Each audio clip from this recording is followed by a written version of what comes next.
Okay, so now let's continue with the reading activity. So read the text again. Complete the gaps 1 to 6 with the sentences A to G below. There is one extra sentence which you do not need to use. Okay, before I let you do that, I want you to look at the tips. Okay, the tip says, first read the whole text in order to get an overall idea. Carefully read the sentences before and after each gap and the given sentences A to G. Look for clues in both the text and the given sentences. Pay attention to reference items. For example, it, they, these, their. What does this pronoun refers to? So look at that. And you identify what they refer to as well as sentence linkers. Sentence linkers such as however, furthermore, therefore, and etc. This will help you understand the text. Okay, and finally, remember that the correct option must logically complete the writer's meaning and grammatically fit the gap. So do not just simply choose a sentence just to fill in the gap. It must be logical, it must make sense. And I would like to remind you that this type of exercise is very important because you are going to have the same type of questions in your exams. Okay, for the comprehension questions, there will always be this type of questions where they give you passage with gaps, and you have to you have to choose the appropriate sentence to fill in the gap. And they will also give you more options than you actually need. And these are called distractors. So make sure you are not easily distracted by the wrong choice or the wrong answer. Okay, so this is also another part where I would like you to pause the video. Okay, you can either refer to your book or you can refer to your screen and try to fill in all the gaps. Okay, we have sentences A, B, C, D, E, F, and G. So take your own time. Okay, I would suggest you can take up to 5 to 10 minutes and think of the correct answer for the questions. So what are the strategies that you can use to help you answer this type of question? One of the strategy that you can use is by trying out and read the sentence before together with the possible answers and the sentence after. For example, for question number 1, you can read option A. There is a reason for this. Many shops use carpets to slow your speed, and they work. So just by reading that, you know that it doesn't make sense. A does not make sense for gap number 1. So you just continue on reading with the other options. Okay. So that is the first strategy that we can use. Let's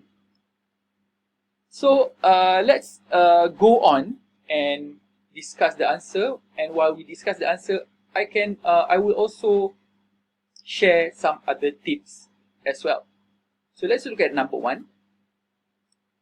For number 1, the answer is, there is a reason for this. Retailers have been using different techniques to increase their sales for years, and they work.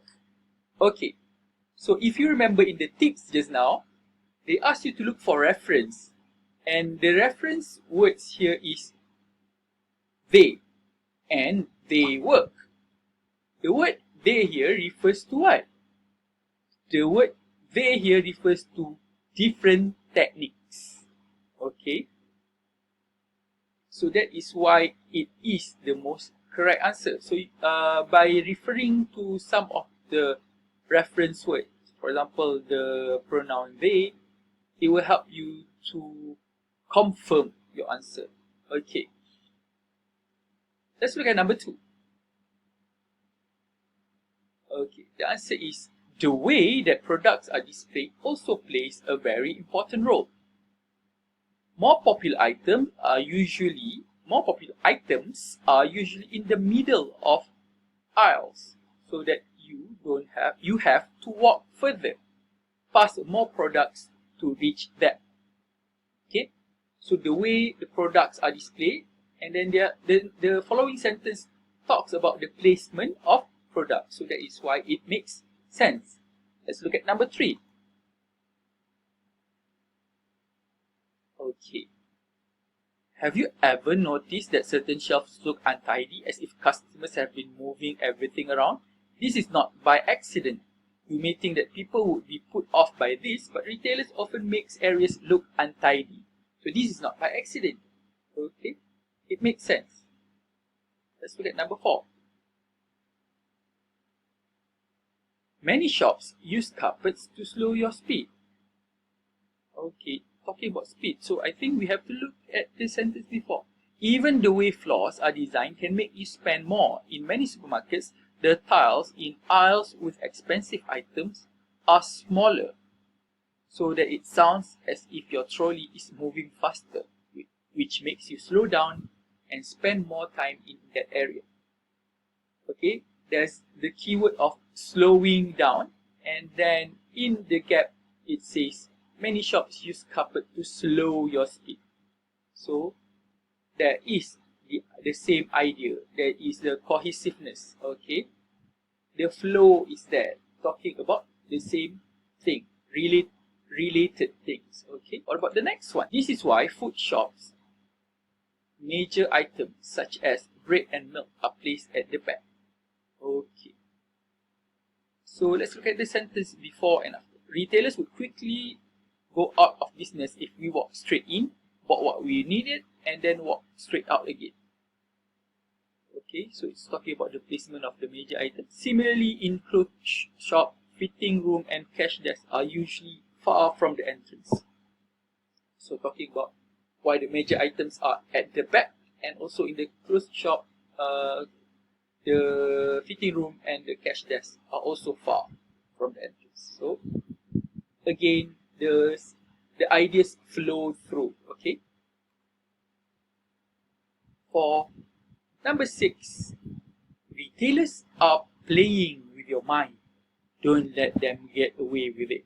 Okay, don't let them get away with playing with your mind. Okay, so the distractor is actually sentence F. Sentence F does not belong in any of the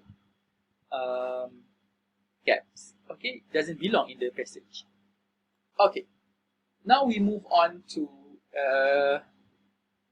the next activity in our reading exercise. Okay, so look at the highlighted words in text and try to guess what they mean.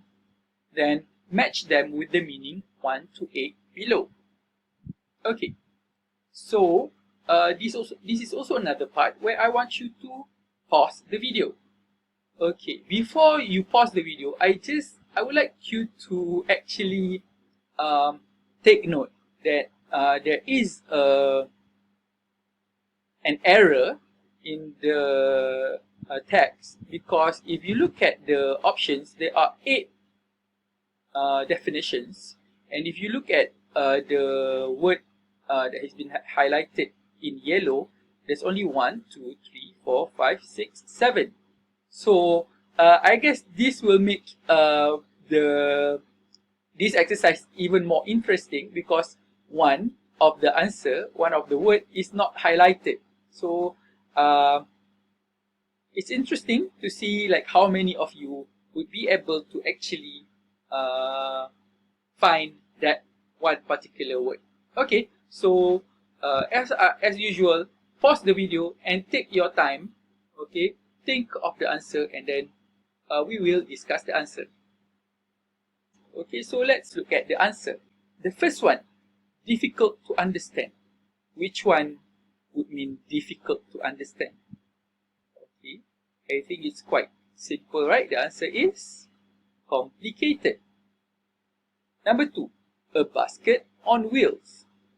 Okay, Let me give like another tip. So when we say something, let's go back to number 1, difficult to understand. It gives you a clue that it's actually an adjective, something that is difficult to understand. That is in itself an adjective. So we have number 2, a basket on wheels. So it's a thing. So you have to look for the yellow words, and which yellow words is a noun. So we have starving, aisles, promote, maximum, trolley, escalators. So there's only 3 nouns there. We have aisles, we have trolley, and we have escalators. So this is also another way for another strategy for you to find the correct answers. So between aisles, trolley, and escalators, which means a basket on wheels. So definitely trolley. So, okay. Number 3, we have a person or business that sells goods. So this is also a noun. So I said just now we have 3, and so we are left with aisles and escalators. Aisles and escalators are not people. So not person.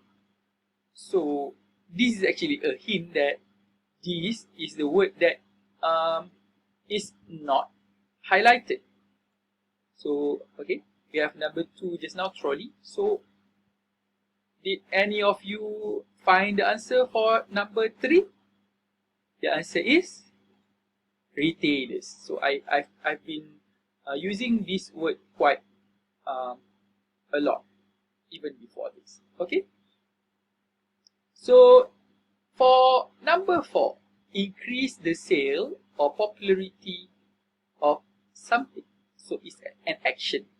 So when we talk about action, we're talking about verb. So out of starving, aisles, promote, and escalators, which one is a verb? Promote. That's the only possible answer there.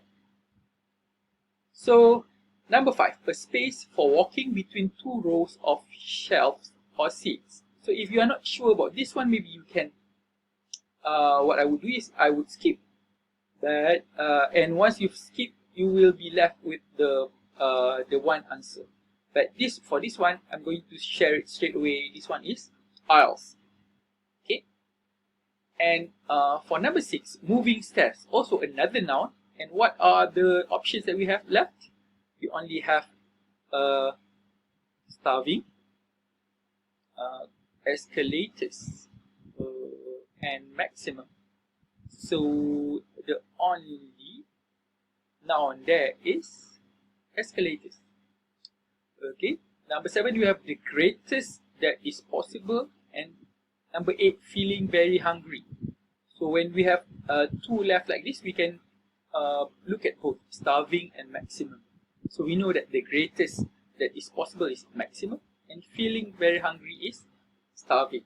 So that's the answer. I hope all of you managed to get that correct. Okay, so now we are left with the last part of our activity. So I would like you to discuss.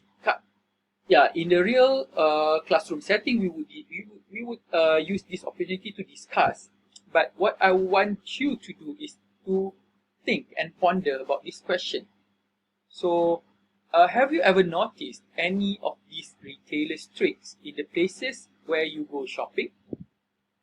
And can you think of any other tricks which retailers play to make you shop more? So, for this part, what I would like you to do is to comment on the Facebook, no, not Facebook, on the YouTube video, okay? And the best answer for this part will receive a special prize for me, and I will announce it in our next video. Okay? So, I think that would be it. That's all for our lesson today. So, thank you very much for attending the class. So that's all for today. Thank you. Take care. Stay safe, everyone. Okay. Bye. Assalamualaikum.